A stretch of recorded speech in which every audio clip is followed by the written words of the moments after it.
Assalamualaikum warahmatullahi wabarakatuh, anak-anak. Gimana kabarnya hari ini? Waalaikumsalam Waalaikumsalam warahmatullahi warahmatullahi wabarakatuh. wabarakatuh. Baik, Bu. Alhamdulillah baik, Bu. Alhamdulillah.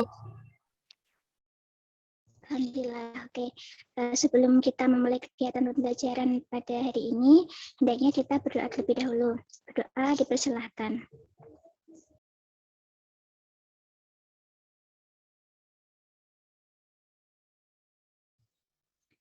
Berdoa dicukupkan. Oke, semuanya sudah siap untuk belajar? Ya, Bu. Siap, Bu. Baik. Sebelumnya Ibu cek kehadiran terlebih dahulu ya. Nah, untuk siswa kelas 7A ini ada 5 orang, kebetulan di sebelumnya ada 6 orang beserta Ibu, jadi alhamdulillah semuanya hadir. Kemudian untuk hari ini kita akan masuk ke bab 9 atau bab 3 untuk semester 2. Nah, kita akan belajar mengenai pencemaran air. Nah, untuk topik ini Ibu rasa sebenarnya kalian itu sudah tidak asing begitu dengan istilah pencemaran air. Nah, pencemaran air ini merupakan salah satu jenis dari pencemaran lingkungan. Jadi, Ibu mau cek dulu nih, apa sih yang kalian tahu tentang pencemaran lingkungan? Ada yang mau menjawab? Saya, Bu, izin menjawab. Kalau menurut saya itu pencemaran lingkungan itu lingkungannya yang kotor gitu, Bu. Oke, itu menurut Wahida ya.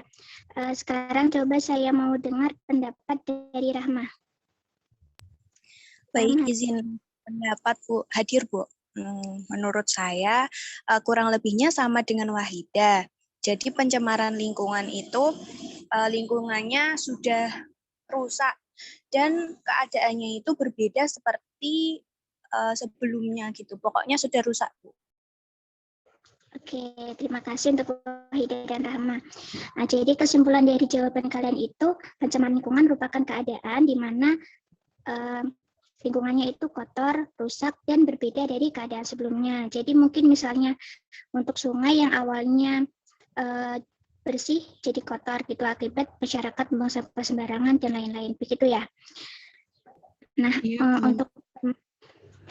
untuk pencemaran lingkungan itu sebenarnya untuk pengertian lebih kompleks kita dapat kutip dari Undang-Undang Republik Indonesia tahun 1997, yaitu merupakan masuknya atau dimasukkannya makhluk hidup, zat, energi atau komponen lain yang ada dalam lingkungan oleh manusia sehingga mengakibatkan kualitasnya menurun, juga menyebabkan lingkungan tidak sesuai dengan diperuntukannya. Jadi jika dihubungkan dengan apa yang Wahida dan Rahma sampaikan, maka berkaitan pada turunnya kualitas lingkungan akibat adanya pencemaran yang membuat lingkungan itu kotor dan rusak. Nah, namun dari pengertian menurut undang-undang tadi disebutkan bahwa ada penyebab dari lingkungan itu tercemar, yakni masuknya makhluk hidup, zat atau komponen yang lain itu.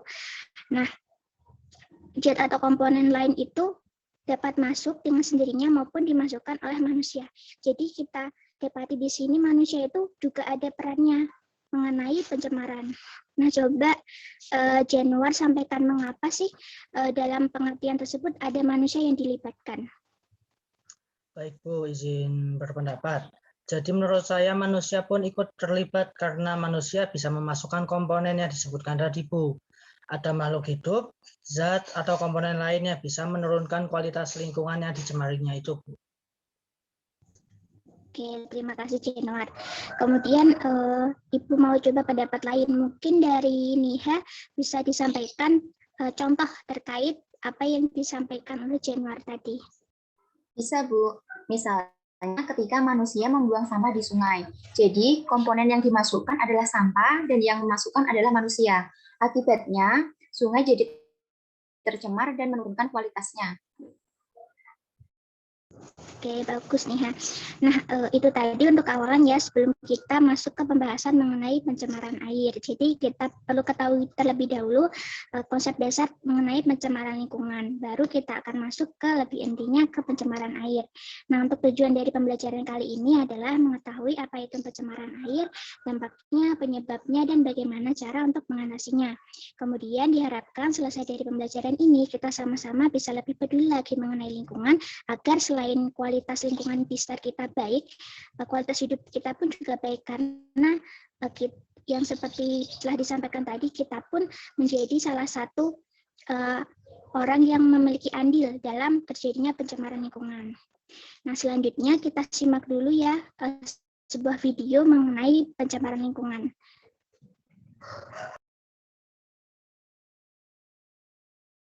Videonya akan ditampilkan di share screen terlebih dahulu.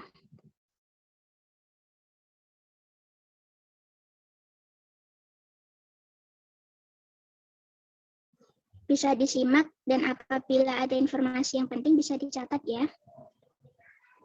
Memiliki kualitas air yang tidak layak akibat pencemaran. Kondisi ini disebabkan oleh maraknya pembuangan limbah rumah tangga ke sungai.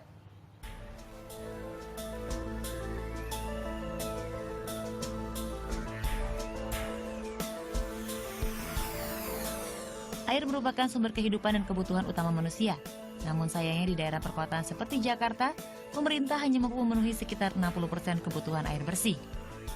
Sumber air lain seperti sungai juga tidak layak akibat tercemar. Mayoritas sungai di ibu kota berwarna keruh dan berbau. Ironisnya, masih banyak warga yang memanfaatkan air tidak layak itu untuk kehidupan sehari-hari. Berdasarkan data BPLHD DKI Jakarta, 70% sungai ibu kota tercemar limbah domestik atau rumah tangga. Sementara 30% sumber pencemaran lainnya berasal dari limbah industri, usaha, serta faktor alam. Limbah rumah tangga diantaranya terdiri dari air pembuangan dapur, kamar mandi, dan kegiatan lainnya. Air tersebut dipastikan mengandung zat berbahaya yang dihasilkan oleh deterjen atau sabun mandi, serta pencuci piring. Kondisi ini diperparah dengan banyaknya bangunan rumah yang berdiri tepi atau bantaran sungai.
Mayoritas rumah itu tidak memiliki sanitasi yang baik dan membuang seluruh limbah rumah tangga langsung ke sungai. Nah, selama ini masyarakat tuh manual aja buangnya. Kalau nggak ke solokan depan rumah atau ke bikin buangan sendiri di dalam tanah yang itu juga nggak ada mekanisme IPAL-nya. Jadi saya pikir memang tetap yang harus bertanggung jawab adalah pemerintah membuat apakah itu bentuknya peraturan dengan mungkin instalasi pengolahan limbah di rumah tangga atau sistemnya per RT, per RW atau per kelurahan. Jadi semua dimasukin ke dalam satu blok IPAL, baru di situ diolah gitu. Idealnya, setiap permukiman harus memiliki instalasi saluran pembuangan dan penampungan limbah yang baik. Senyawa kimia yang terkandung dalam limbah membuat sistem pembuangan harus memenuhi standar baku mutu. Ini memang kelihatan kecil ya, aktivitas di dapur, aktivitas di kamar mandi, nyuci, tapi dilakukan oleh hampir 3 juta lebih orang. Setiap hari kan nyuci kan, bergantian. Itu udah berapa puluh tahun. Nah, memang aktivitas kecil mengganggu lingkungan ini pada suatu saat dia akan meledak menjadi problem sosial, problem kesehatan, problem ekonomi. Ini yang harus diwaspadai dan dicermati oleh pemerintah Jakarta. Warga Jakarta dituntut untuk membangun penampungan air limbah di rumahnya masing-masing. Minimal, sebuah rumah harus memiliki septic tank ideal dan jauh dari sumber air tanah. Rata-rata warga Jakarta menghabiskan 150 liter air per hari untuk beraktivitas. Jika dihitung dengan populasi 10 juta jiwa penduduk, artinya ada sekitar 1,5.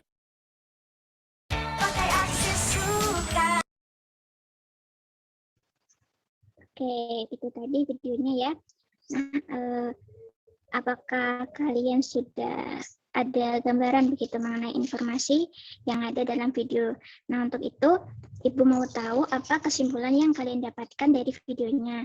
Namun, untuk penarikan kesimpulan ini, Ibu mau kalian dapat berdiskusi bersama. Kalian bisa memanfaatkan grup mandiri kalian ya yang tidak ada Ibu. Nah, Ibu beri waktu sekitar 5 menit. Nanti setelah itu ada salah satu perwakilan yang dapat menyampaikan ke grup. Nah, kalian paham apa yang Ibu maksud? Paham, Bu. Paham, Bu. Paham, Bu. Kalian bisa mulai berdiskusi dari sekarang ya. Iya, Bu.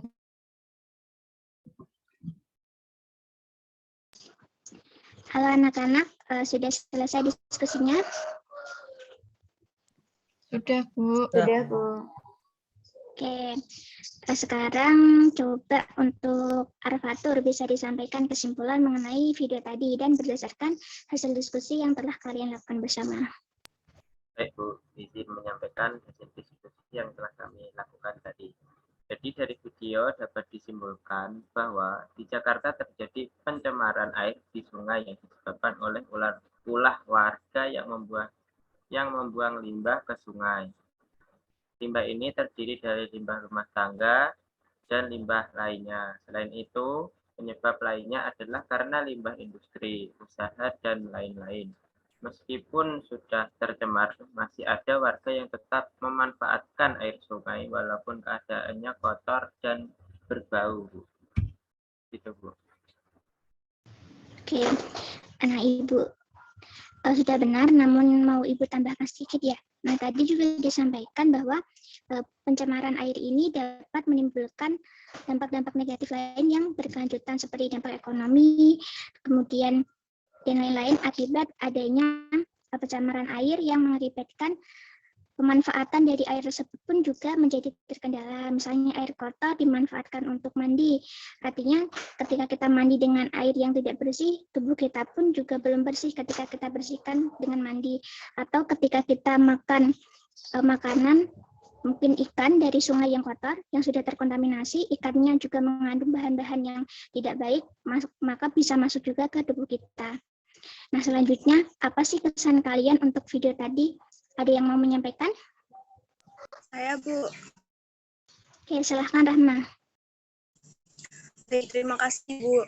Kesan saya terhadap video tersebut, saya tuh merasa cukup prihatin karena seharusnya kan bisa menjaga lingkungan ya agar tetap bersih dan terlihat nyaman begitu, agar juga tidak tercemar. Nah, melihat keadaan yang sungai yang kotor, itu tentunya membuat adanya ketidaknyamanan, Bu. Nah, tadi kan juga videonya tuh menjelaskan keadaan sungai di Jakarta juga. Nah, Jakarta itu salah satu kota yang besar dan memiliki penduduk yang banyak. Jadi mungkin cukup kesulitan juga untuk mengatur penduduknya agar berperilaku yang baik dan tidak menyebabkan adanya pencemaran lingkungan. Begitu, Bu. Oke, terima kasih Rama. Jadi memang sudah sepatutnya kita itu harus prihatin mengenai keadaan tersebut. Nah, selanjutnya Ibu akan menjelaskan terlebih dahulu mengenai pencemaran air melalui PPT yang akan di-share screen.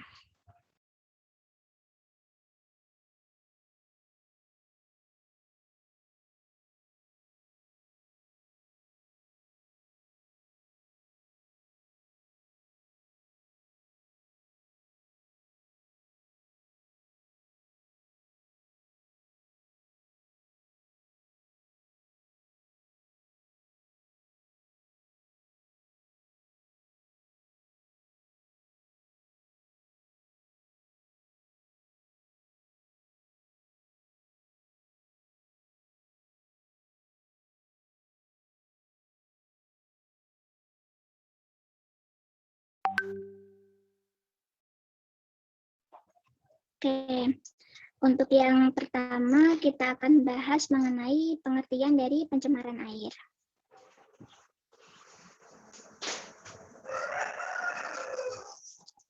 Nah, adapun pencemaran air ini merupakan masuknya makhluk hidup, zat, energi, atau komponen lain ke dalam air. Nah, pencemaran air ini sendiri dapat menyebabkan kualitas air menurun. Jadi kita bisa hubungkan dengan pengertian dari pencemaran lingkungan tadi.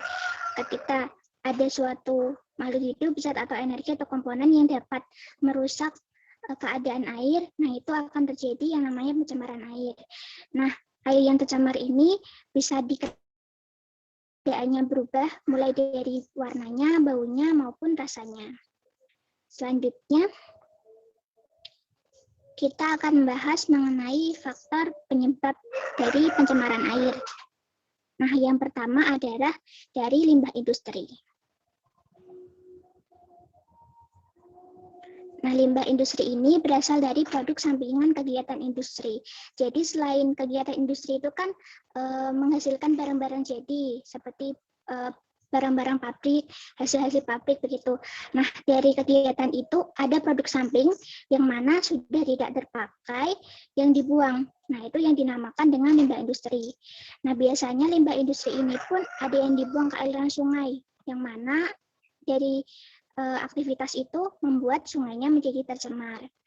Adapun untuk contohnya, limbah organik bisa dari limbah pabrik kertas, kemudian mungkin dari limbah pengolahan makanan dan lain-lain.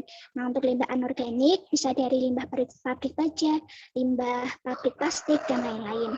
Nah, untuk limbah industri yang mana dialirkan ke aliran sungai ini kan bisa mencemari air di sungai ya. Nah, air di sungai ini pun jika kita melihat dari video yang telah ditampilkan tadi, ketika kita menghubungkannya juga, itu kan ada orang yang memancing di sebuah sungai yang sudah kotor begitu. Otomatis apa yang diambil, produk yang diambil dari sungai tersebut pun juga kotor, juga terkontaminasi dengan bahan-bahan kimia maupun bahan-bahan lain yang tidak sehat untuk tubuh. Maka dari itu jika dikonsumsi juga, maka untuk orang yang mengkonsumsi pun juga akan mendapatkan dampak negatif, misalnya akan sakit dan lain-lain. Nah, kemudian untuk cara penanggulangannya sendiri pun seharusnya dari pabrik-pabrik, PT-PT yang mendirikan, yang menghasilkan produk-produk itu harus mencari tempat-tempat khusus untuk membuang limbah-limbahnya. Jadi bukan dialirkan ke aliran sungai. Namun sudah terlanjur banyak pabrik-pabrik yang mengalirkan limbah-limbahnya ke sungai. Untuk selanjutnya adalah faktor dari limbah rumah tangga. Nah, untuk kegiatan rumah tangga itu, untuk limbah rumah tangga ini meliputi limbah yang dihasilkan dari kegiatan rumah tangga, pasar, perkantoran, rumah makan, penginapan, dan sebagainya. Jadi berasal dari hasil samping kegiatan perumahan. Nah, sekarang coba Ibu mau tahu nih dari Wahidah. Wahidah bisa sebutkan limbah rumah tangga yang kamu ketahui? Ya, Bu.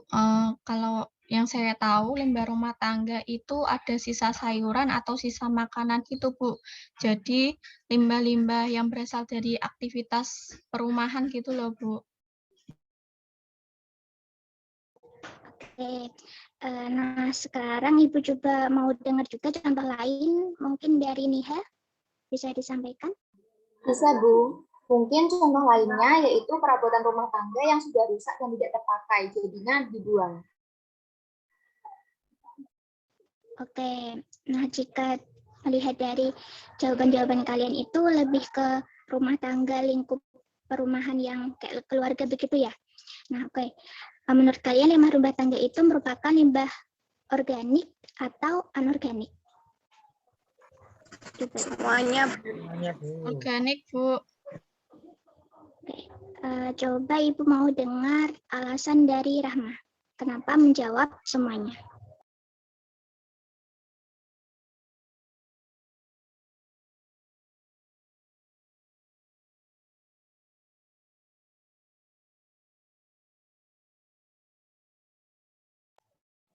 Rahma ada?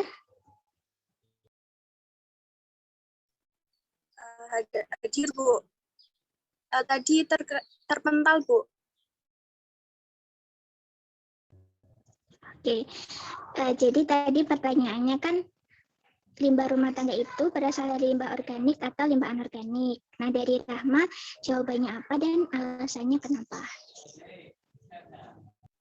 Baik, izin menjawab, Bu. Menurut saya, limbah rumah tangga itu termasuk limbah organik dan juga anorganik. Jadi semuanya, Bu, termasuk. Karena contohnya bukan hanya limbah organik saja, tapi juga ada limbah anorganik. Contohnya plastik, Bu. Kan kalau di rumah tangga itu ada sampah plastiknya juga. Contohnya dari kayak deterjen gitu, kan itu plastik, Bu. Terus kayak yang plastik bungkus belanjaan gitu juga termasuk yang anorganik. Jadi limbah rumah tangga itu termasuk semuanya. Jadi ada organik dan juga anorganiknya. Itu, Bu. Oke, gitu ya. Izin meluruskan, untuk deterjen itu kan bahan kimia, namun bungkusnya yang plastik gitu. Nah, selanjutnya mungkin Wahida bisa sebutkan alasan dan jawabannya tadi. Iya Bu, mohon maaf. Setelah saya pikir-pikir, saya juga setuju dengan jawaban Rahmas dan teman-teman yang lain, Bu. Jadi, limbah rumah tangga itu bukan hanya limbah organik, Bu. Tadi saya mikirnya itu kayak cuma sisa sayuran sama sisa makanan, tapi kan juga ada limbah-limbah plastik gitu, Bu. Mohon maaf ya, Bu. Oke, baik. Jadi sudah paham ya begitu. Nah, untuk lebih memperkuat nih dari Arfatur, Januar, kemudian Niha, apakah ada yang mau menanggapi lagi? Bisa langsung disampaikan saja. Saya Bu ingin menambahkan. Jadi jawaban saya seperti Rahma, tetapi saya ingin menambahkan yang contoh sampah anorganiknya, Bu. Jadi contoh sampah anorganik itu ada kaleng, Bu, kaleng dari bekas susu maupun bekas cat. Kemudian ada aluminium dan besi, Bu. Itu, Bu, menurut saya, Bu. Oke, sudah paham ya semuanya. Tadi juga sudah ditambahkan contohnya dari Arfatur, sudah ada contoh juga dari Rahma. Nah, untuk yang organik tadi sudah disampaikan oleh Wahida. Nah, jadi limbah rumah tangga itu bisa berasal dari limbah organik maupun limbah anorganik. Maksudnya bisa termasuk contoh limbah organik maupun anorganik. Nah, meskipun mungkin memang kita tahunya lebih banyak kegiatan rumah itu seperti memasak dan lain-lain, yang lebih banyak menghasilkan limbah organik, namun sebetulnya banyak limbah anorganik juga seperti tadi besi, baja, aluminium. Nah, perabotan rumah juga kan itu kan juga selain dari kayu kan juga ada yang dari plastik, kemudian dari besi dan lain-lain. Kemudian contoh lain juga mungkin kaleng susu, kemudian yang tadi sebutkan plastik-plastik itu lebih banyak lagi, bisa plastik belanjaan, plastik dari sabun, plastik sampo, dan lain-lain. Nah, kemudian Ibu lanjutkan ya untuk penjelasannya, karena kalian Ibu anggap sudah paham ya, tadi sudah disampaikan banyak contohnya juga. Untuk selanjutnya adalah limbah pertanian. Nah, untuk limbah pertanian ini,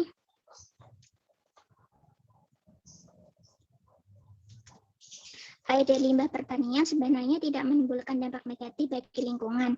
Namun dengan digunakannya fertilizer sebagai pestisida yang kadang-kadang dilakukan secara berlebihan sering menimbulkan dampak negatif pada keseimbangan ekosistem air. Nah, pencemaran yang diakibatkan penggunaan pupuk dan bahan kimia untuk pertanian ini ada perbedaannya ketika di pertanian itu tidak digunakan bahan-bahan kimia atau bahan-bahan yang tidak dapat diuraikan dengan tanah dengan baik atau diterima tanah dengan baik. Nah, kita ketahui kan kalau di sawah itu biasanya langsung dialirkan air dari sungai untuk mengairi sawahnya kan. Nah, otomatis ketika di sawah itu banyak bahan-bahan kimia yang digunakan, mungkin pupuk atau pestisida dan lain-lain, nah itu akan ikut bercampur dengan air yang dari sungai. Kemudian untuk contoh lain, mungkin kita juga sudah sering melihat itu ada peternak bebek yang yang ketika sore-sore itu mengajak bebeknya ke sawah. Nah, itu biasanya juga dapat menyebabkan gatal-gatal pada orang-orang yang menyentuh air dalam keadaan telah terkontaminasi dari kotoran bebek itu. Nah, untuk limbah pertanian ini sebenarnya seperti yang disampaikan tadi, jikalau tidak menggunakan bahan kimia dan lain-lain, itu tidak menimbulkan masalah yang terlalu banyak. Semisal kita lihat nih, di sungai kan di pinggir-pinggirnya banyak pohon-pohon. Nah, pohon-pohon itu kan ada daun-daun yang rontok. Nah, daun-daun itu kan juga termasuk limbah ya, tapi limbah organik. Namun, ketika banyak daun rontok itu, airnya pun keadaannya masih baik. Berbeda lagi ketika ada pembuangan minyak atau pembuangan sampah-sampah plastik. Nah, itu keadaan airnya pun jadi berbeda jauh daripada ketika hanya dijatuhi oleh daun-daun yang berguguran. Nah, kemudian kita lanjutkan lagi untuk dampak dari pencemaran air ini.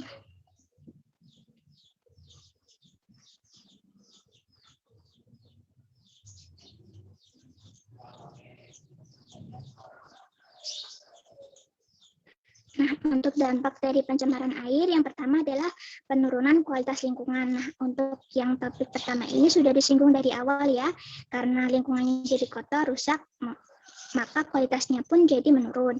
Yang kedua adalah gangguan kesehatan, seperti tadi yang telah disampaikan.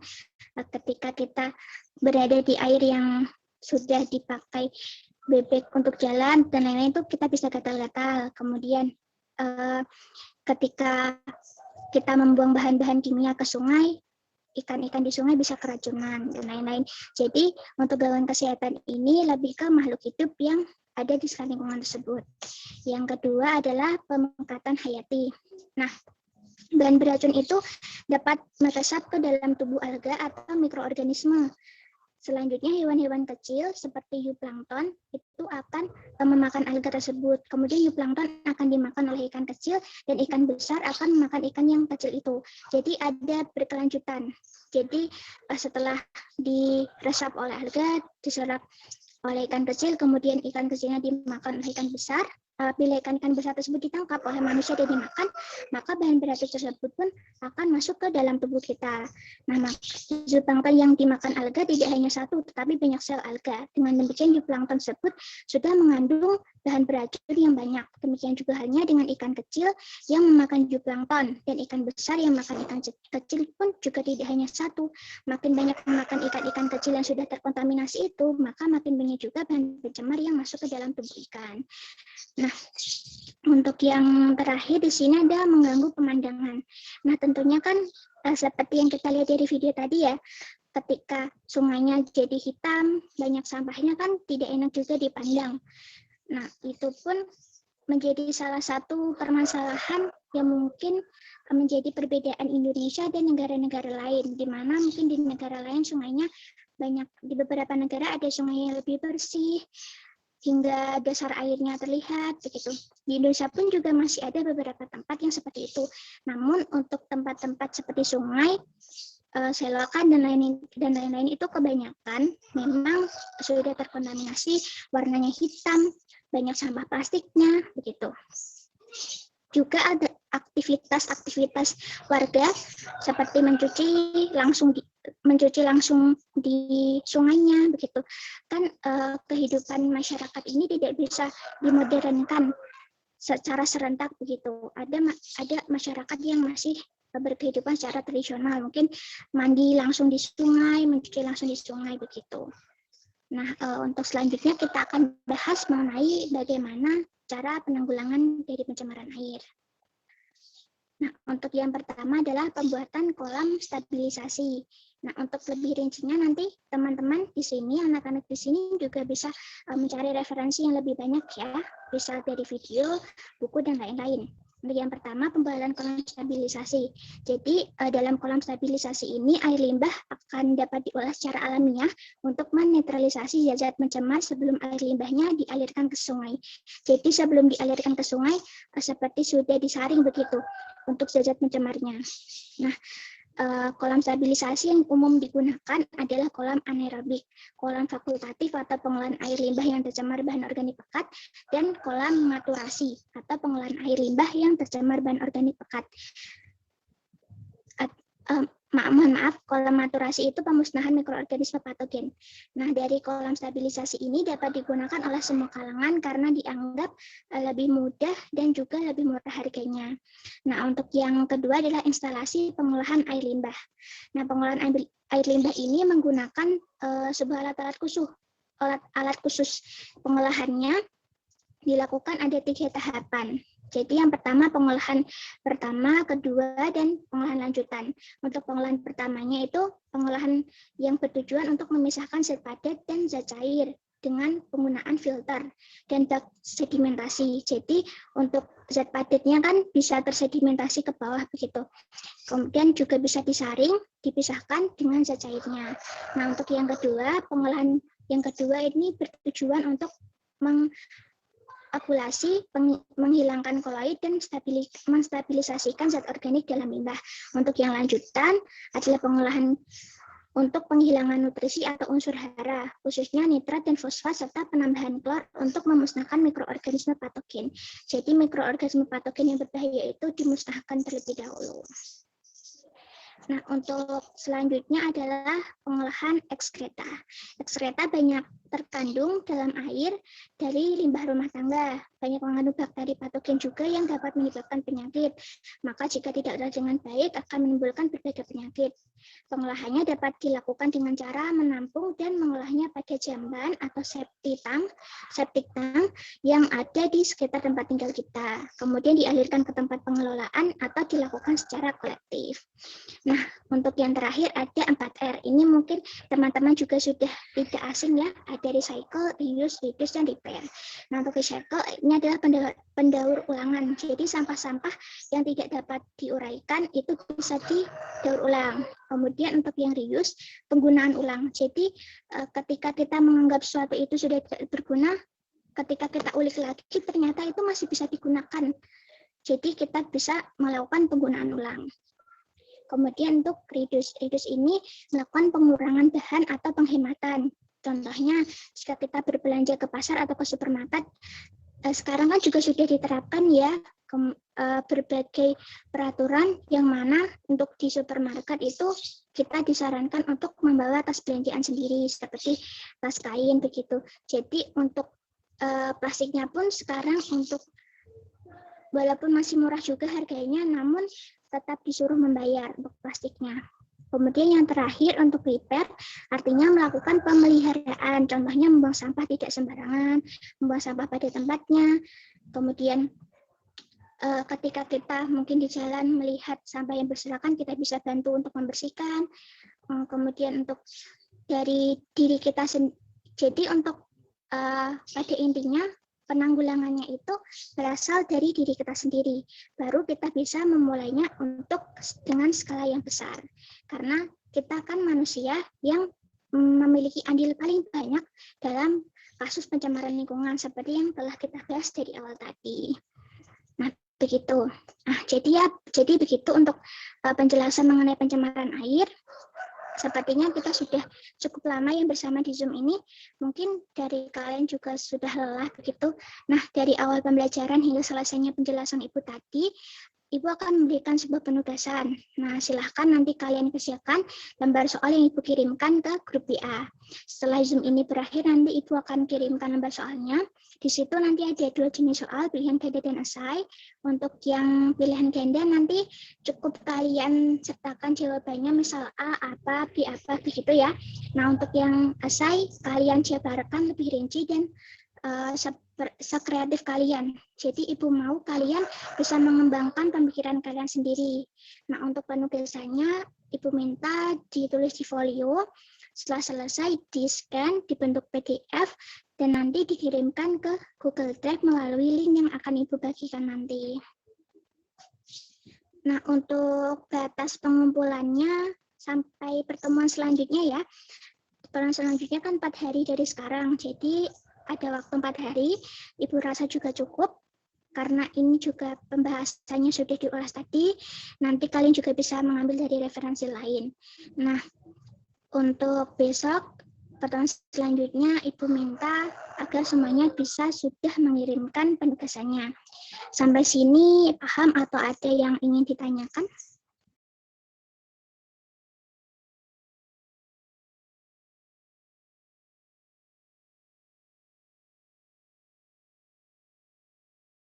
Bu, saya izin bertanya. Silakan.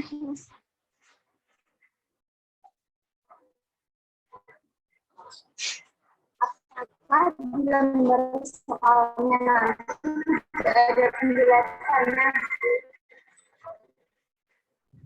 Iya nih, nanti ada penjelasan juga kok di soalnya. Nanti Apakah tadi pertanyaan saya masuk? Masuk. Jadi nanti di lembar soalnya juga Ibu kasih perintah di bagian awal dan bagaimana cara pengerjaannya begitu. Oke, ada pertanyaan lagi?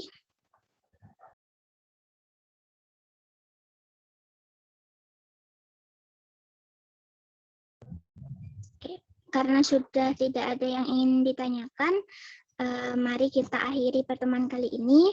Misalnya baru terpikir pertanyaan setelah ini, nanti kalian juga bisa menanyakannya lewat grup ya.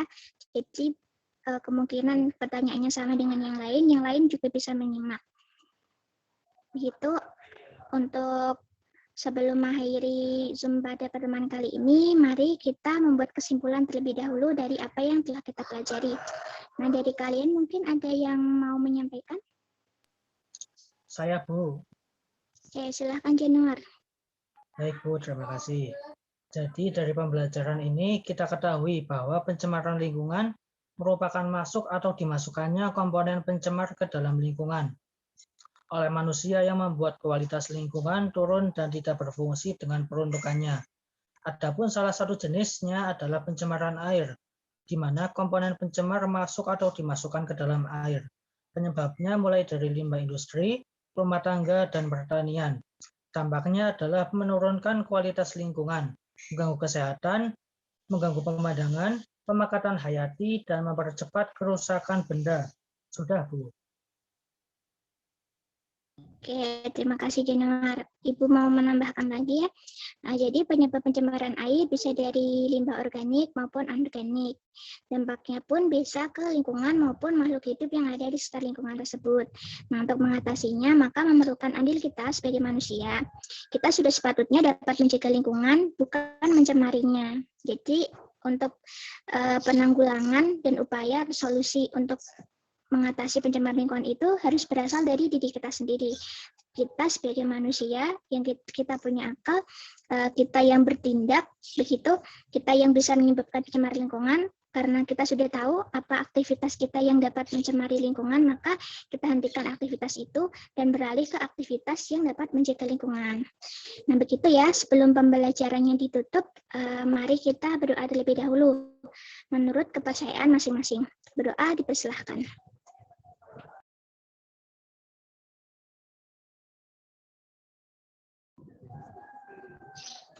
Berdoa dicukupkan. Terima kasih untuk semua yang sudah hadir.